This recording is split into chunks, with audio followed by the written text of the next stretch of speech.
Got a look at her. Nope, not a pro. Or if she was, she'd done nothing to market herself as such. No low-cut dress to show her cleavage. She had on a t-shirt with cartoon turtles on the front, a baggy white skirt and flip-flops. It looked as if she'd grabbed the first items of clothing she could find off a very cluttered floor of her very cluttered apartment. Logan wasn't into clutter, and he'd thought Helene wasn't either. He'd been wrong about that, too. That antique desk of hers had been plenty cluttered with a clown's bare ass. "Mind if I join you?" Miss Turtleshirt said. "I'm having sort of a going-away party." She waited until Logan mumbled, "Suit yourself," and she slid onto the purple bar stool next to him. She smelled like limes. Her hair was varying shades of pink and looked as if it had been cut with a weed whacker. It was already messy, but apparently it wasn't messy enough for her because she dragged her hand through it, pushing it away from her face. "Tequila, top shelf. 4 shots and a bowl of lime slices," she told the bartender. Apparently he wasn't the only person in San Antonio with plans to get shit-faced tonight. And it explained the lime scent. These clearly weren't her first shots of the night. "Do me a favor, though," she said to Logan after he downed his next drink. "Don't ask my name or anything personal about me, and I'll do the same for you." Logan had probably never agreed to anything so fast in all his life.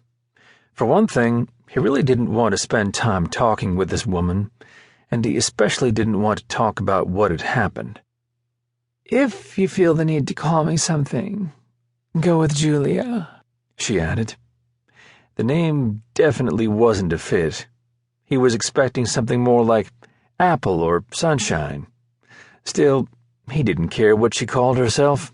Didn't care what her real name was either, and he cared even less after his next shot of Glenlivet. "So, you're a cowboy, huh?" she asked. The mind-numbing hadn't kicked in yet, but the orneriness had. "That's personal," she shrugged. "Not really. You're wearing a cowboy hat, cowboy boots, and jeans. It was more of an observation than a question." "The clothes could be fashion statements," he pointed out.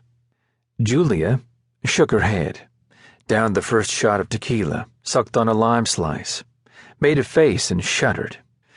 "You're not the kind of man to make fashion statements." If he hadn't had a little buzz going on, he might have been insulted by that. "Unlike you."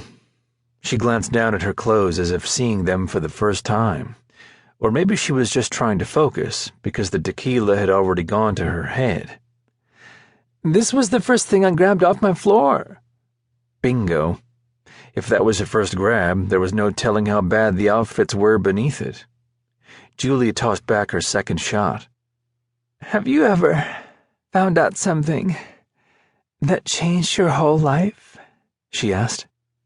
"Yeah, about 4 hours ago." "Me too, without giving specifics, because that would be personal.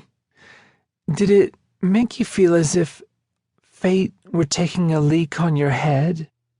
4 leaks, he grumbled. Logan finished off his next shot. Julia made a sound of agreement. "I would compare yours with mine, and I'd win, but I don't want to go there. Instead, let's play a drinking game." "Let's not," he argued. "And in a fate-pissing comparison, I don't think you'd win." Julia made a sound of disagreement, had another shot, grimaced and shuddered again. "So, the game is a word association," she continued as if he'd agreed. "I say a word, and you say the first thing that comes to mind. We take turns until we're too drunk to understand what the other one is saying." Until she added that last part, Logan had been about to get up and move to a different spot. But hell, he was getting drunk anyway, and at least this way he'd have some company. Company he'd never see again. Company he might not even be able to speak to.